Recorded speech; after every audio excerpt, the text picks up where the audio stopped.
नमस्कार, आप देख रहे हैं बीजे मिरर। बांकीपुर विधानसभा का उपचुनाव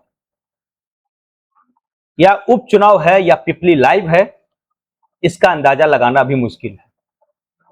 मीडिया की रिपोर्ट्स को देखिए, कैंडिडेट्स के हरकत को देखिए, लगता है एक अलग से ड्रामा चल रहा है। बांकीपुर में एक अलग तरीके का ड्रामा चल रहा है। आइए हम एक एक करके बात करते हैं। जो सबसे प्रमुख जो नेता हैं, जो सबसे बड़ी पार्टी है, बीजेपी की पार्टी है। बीजेपी का जो कैंडिडेट है नीरज कुमार सिन्हा नॉमिनेशन कर दिए। नॉमिनेशन करने के बाद जिस तरीके से बाहर आते हैं, हाथ जोड़े खड़े रहते हैं, नीरज कुमार कुछ बोलने की कोशिश करते हैं, बीजेपी के प्रदेश अध्यक्ष साहब ने उनका मुंह बंद किया। बेचारा पीछे से उसके बगली से निकल के और चलते बने। जिस तरीके से छोड़ा, वीडियो वायरल हो गया। जिस तरीके से दबाए हुए थे, पीछे हो गया। लोगों ने बहुत कुछ कहा, भाई ये पकड़ुआ कैंडिडेट है। एक पकड़ुआ ब्याह हुआ करता था 80 के दशक में बिहार में। अगर कोई संपन्न परिवार का बच्चा कहीं जाता था, शादी के योग्य होता था, जबरदस्ती पकड़ के ब्याह कर दिया जाता था। और वही स्थिति है, जबरदस्ती पकड़कर इनको कैंडिडेट बनाया गया। ये जैसा मीडिया रिपोर्ट चल रहे हैं। लेकिन सबसे बड़ी बात, बीजेपी की एक खासियत और देखनी होगी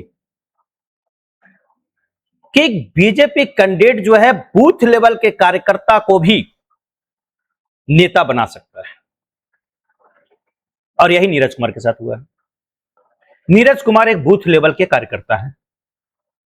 अभी तक अपनी चुनाव का जो मैनेजमेंट है वो बूथ लेवल पे ही करते थे, लेकिन समर्पित कार्यकर्ता थे। यही वजह है कि बीजेपी ने इन्हें चुना।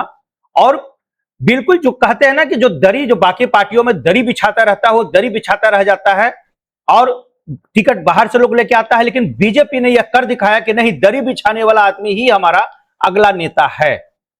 यह संकेत है, यह उदाहरण है, और यही हुआ। हालांकि इसको मीडिया में अलग अलग तरीके से लोग देख रहे हैं, अलग अलग तरीके से बात कर सकते हैं, ये नॉर्मल बात है।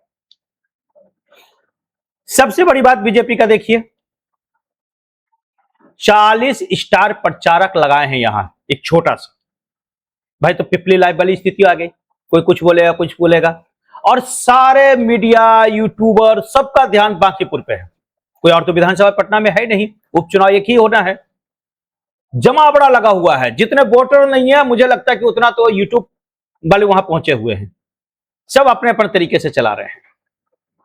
चलिए, ये हो गया बीजेपी के कैंडिडेट की बात। अब हम बात करते हैं प्रशांत किशोर की।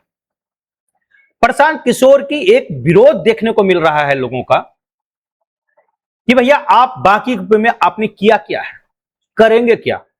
आप तो रोहतास जिला से हैं, आप बाहर से हैं, तो यहां क्या करने आए हैं? बड़ा सवाल है।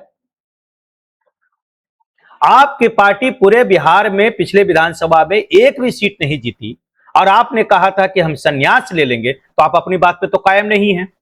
जब अपनी बात पे कायम नहीं है, तो अभी किए गए वादा पे कायम रहेंगे क्या? ये सवाल है जनता का। जनता पूछ रही है ये। और जिस तरीके से भौकाल टाइट है उनका, छोटे यूट्यूबर को बाइट ही नहीं देते हैं, तो भाई तो कल को छोटे कार्यकर्ता को भी आप कुछ नहीं समझेंगे। आइए बात करते हैं बीना मानवी का। बीना मानवी का जिस तरीके से नॉमिनेशन हुआ, जिस तरीके से हल्ला मचाई, आधी आबादी इस बार जीत के आएगी, किस तरीके से किसी दल से टिकट भी ले ली तेज प्रताप जी से। टिकट लेने के बाद वो सीधा सीधी मैदान में उतर गई। मैदान में उतरने के बाद, नॉमिनेशन फाइल करने के बाद उन्हें अरेस्ट कर लिया जाता है 420 के केस में।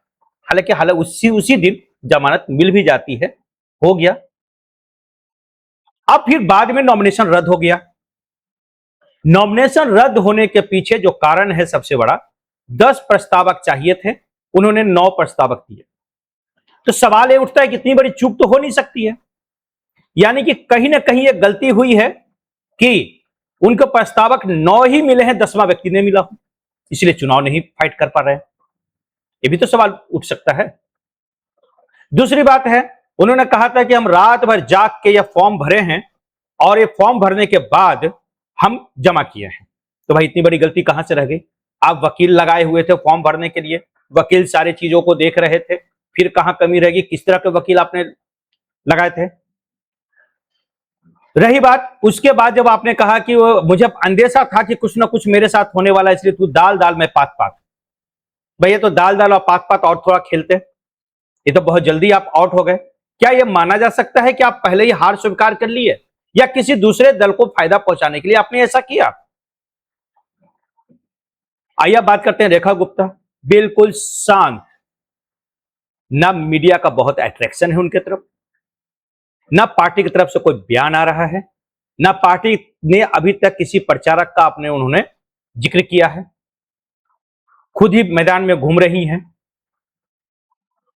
देखिए, और दूसरी चीज है, जातीय समीकरण में वहां का लाला चलता है। हालांकि बिना मानवी ने पहले यादव को नाराज किया था, इस बार अब लाला को नाराज किया, तो सबसे बड़ा भागने का कारण ये भी हो सकता है। ये यहां पे बांकीपुर में यादव की संख्या भी बहुत ज्यादा है और लाला की संख्या तो बहुत सारा है। लाला को तो आपने ताला लगा दिया, और जब ताला लगा दिया और यादव को भी आपने कमिट किया था, तो समझिए कि दो जात तो आपको वोट मिलना ही नहीं है। अब बिहार की राजनीति जाति पे ही चलती है। बनिया वोट इतना है नहीं कि आप जीत जाइएगा। अब बनिया वोट में भी रेखा गुप्ता जी हैं और भी लोग हैं। तो जिस तरीके से बांकीपुर चुनाव चल रहा है, यह बिल्कुल एक पिपली लाइव वाली पूरी कहानी चल रही है। मीडिया को जो नहीं दिखाना वो भी दिखा रहा है, छोटी छोटी बातों को दिखा रहा है, जिसका बाइट नहीं लेना उसका भी ले रहा है, जिसका बयान नहीं देना है उसको भी दे रहा है, कोई कुछ भी आके बोल जा रहा है। चलिए 30 तारीख को चुनाव है, चुनाव के बाद देखते हैं कि आखिर ये आगे होता क्या है। चुनाव कौन हारता है कौन जीतता है, जीतेगा तो कोई होगी एक ही, किसके दावा बिल्कुल सटीक दावा पेश कर पाते हैं और सटीक प्रूफ कर पाते हैं कि हमने दावा किया था हम जीत गए। ये रिपोर्ट कैसा लगा कमेंट बॉक्स में जरूर बताइएगा। बहुत बहुत धन्यवाद।